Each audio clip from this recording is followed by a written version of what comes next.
Once again welcome to Short Plus. आज हम पढ़ेंगे कॉशीज इनइक्वालिटी थ्योरम।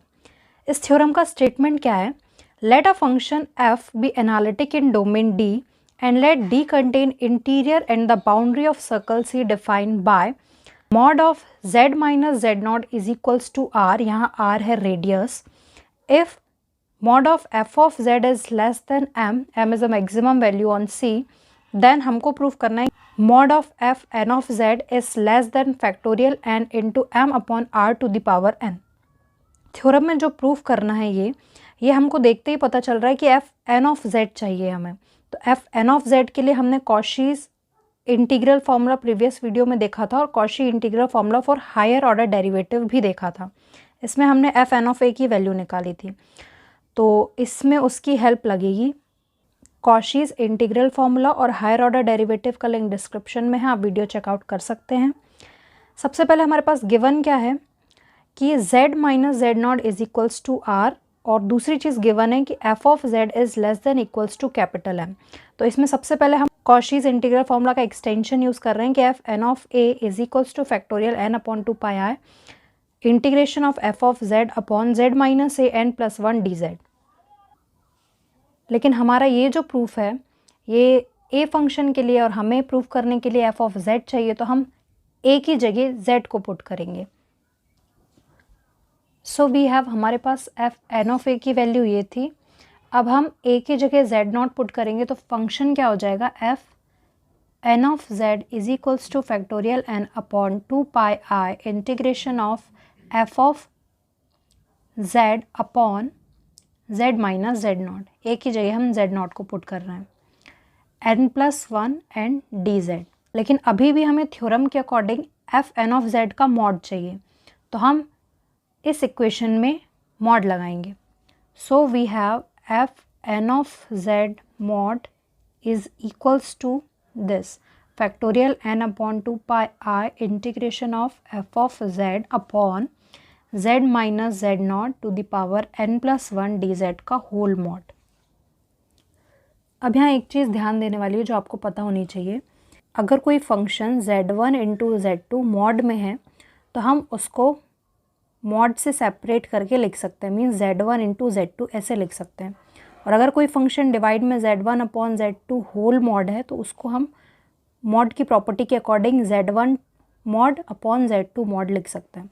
तो यहाँ हमारे ये दो फंक्शन है दिस एंड दिस, इसको हम इस प्रॉपर्टी के अकॉर्डिंग लिखेंगे तो मॉड सेपरेट हो जाएंगे। F n of z is equals to mod of factorial n upon 2 pi i and mod of integration f of z upon z minus z not n plus 1 d z का whole mod.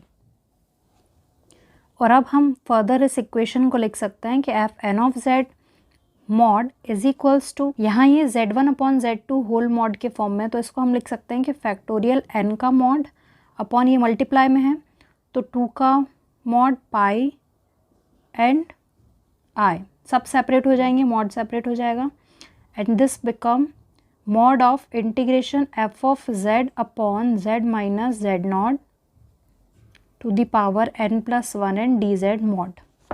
तो अभी ये जो value आई इसको हम next page पे note कर लेते हैं। ये z नहीं z नॉट है क्योंकि हमने a की जगह z नॉट सब्सटीट्यूट किया था, दिस इज z नॉट। अब देखिए हम इसको आगे कैसे लिखेंगे, f n of z not, और यहाँ n एक रियल नंबर है तो रियल नंबर का मॉड तो फैक्टोरियल n ही होगा, 2 का मॉड 2 एंड पाई का पाई। अब हम i का मॉड डिस्कस करेंगे आगे and this will B integration of F of z upon z minus z not n plus 1 d z. अब यहाँ हमें i का मॉड निकालना है। i एक इमेजनरी वैल्यू है तो इसको हम x प्लस आई वाई के फॉर्म में लिख सकते हैं। तो हम i को क्या लिख सकते हैं, mod of i is equals to 0 plus 1i and this will be in mod. So इसको हम लिख सकते हैं 0 का स्क्वायर प्लस 1 का square whole root and this is 1, तो ये वैल्यू हो जाएगी 1। तो हमारी इक्वेशन क्या हो जाएगी, f n of z not is equals to i के वैल्यू 1 हम सब्सटीट्यूट करेंगे इस इक्वेशन में, तो factorial n upon 2 pi and mod of F of z upon z minus z 0 to the whole power n plus 1 and d z का mod. अब हमें क्या करना है, ये मॉड को इंटीग्रेशन के अंदर सब्सटीट्यूट करना है। अब अगर मॉड इंटीग्रेशन के अंदर जाएगा तो यहाँ इनइक्वलिटी का साइन लगेगा, तो इक्वेशन क्या हो जाएगी, f n of z not less than equals to factorial n upon 2 pi i integration of mod f of z upon z minus z not to the whole power n plus 1 and d z. अब mod की property के according mod further separate हो जाएगा, तो क्या हो जाएगा, f n of z not less than equals to factorial n upon 2 pi i integration f of z mod z minus z not to the power n plus 1 mod and d z का mod. इस value को जितना solve कर सकते थे उतना हमने किया। अब हमारे पास आगे कुछ रिजल्ट नहीं करने के लिए तो हम गिवन पे जाएंगे कि हमारे पास गिवन क्या था कि z माइनस जेड नॉट का mod is equals to r और f ऑफ z का mod is less than equals to m। तो यही हम लिख लेते हैं जो गिवन वैल्यू थी हमारे पास। So we have z minus z not is equals to r। तो हम यहाँ से ये लिख सकते हैं कि z minus z not is equals to, अगर मॉड हटेगा तो ये हो जाएगा r e to the power i theta. अब हमारे पास ये वैल्यू है। अब इस वैल्यू से हम क्या कर सकते हैं, डी जेड की वैल्यू निकाल सकते हैं। इस इक्वेशन से डी जेड की वैल्यू निकालने के लिए हम क्या करेंगे, इस इक्वेशन को डिफरेंशिएट करेंगे तो हमें डी जेड की वैल्यू मिल जाएगी। सो हम इसको डिफरेंशिएट करेंगे तो क्या हो जाएगा, d of z is equals to r तो वैसे ही रहेगा e to the power i theta and i theta का अगेन डिफरेंशिएशन होगा तो आई एंड डी थीटा। लेकिन हमें डी जेड नहीं चाहिए, हमें चाहिए मॉड ऑफ डी जेड। तो मॉड ऑफ डी जेड की वैल्यू क्या हो जाएगी, इन सब में मॉड लग जाएगा i e to the power i theta d theta whole mod.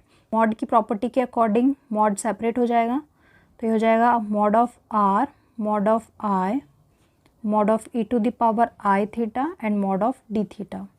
यहाँ कुछ ही देर पहले हम मॉड ऑफ आई डिस्कस कर चुके हैं, उसकी वैल्यू क्या है, mod of i is equals to 1। So ये इक्वेशन क्या हो जाएगी, mod of d z is equals to r का मॉड तो आर ही रहेगा, आई का mod 1 e to the power i theta का मॉड एंड डी थीटा। यहाँ अब हम डिस्कस करेंगे e to the power i theta का मॉड। अभी एक बहुत फेमस रिजल्ट है कि e to the power i theta क्या होता है, cos theta plus i sine theta.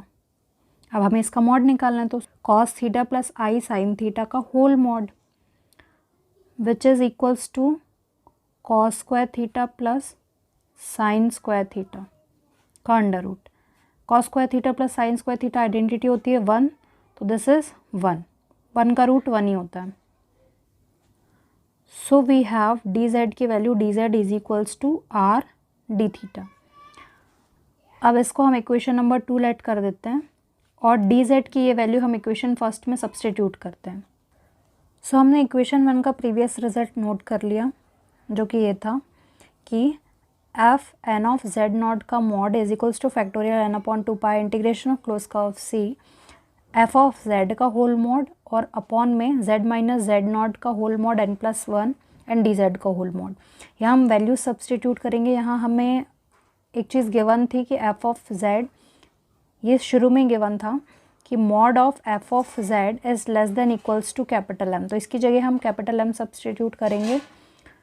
यहाँ हम कैपिटल एम सब्सटीट्यूट करेंगे, z माइनस जेड नॉट की जगह हम यहाँ r सब्सटीट्यूट करेंगे और डी जेड की वैल्यू हम प्रीवियस इक्वेशन से लेके आए इक्वेशन नंबर 2 से कि r डी थीटा। तो ये सारे रिजल्ट्स हम यहाँ सब्सटीट्यूट करते हैं। F n of z not का mod is equals to factorial n upon 2 pi integration of close curve f of z की जगह यहाँ पे आएगा m upon z minus z not is r की power n plus 1 and d z is r d theta.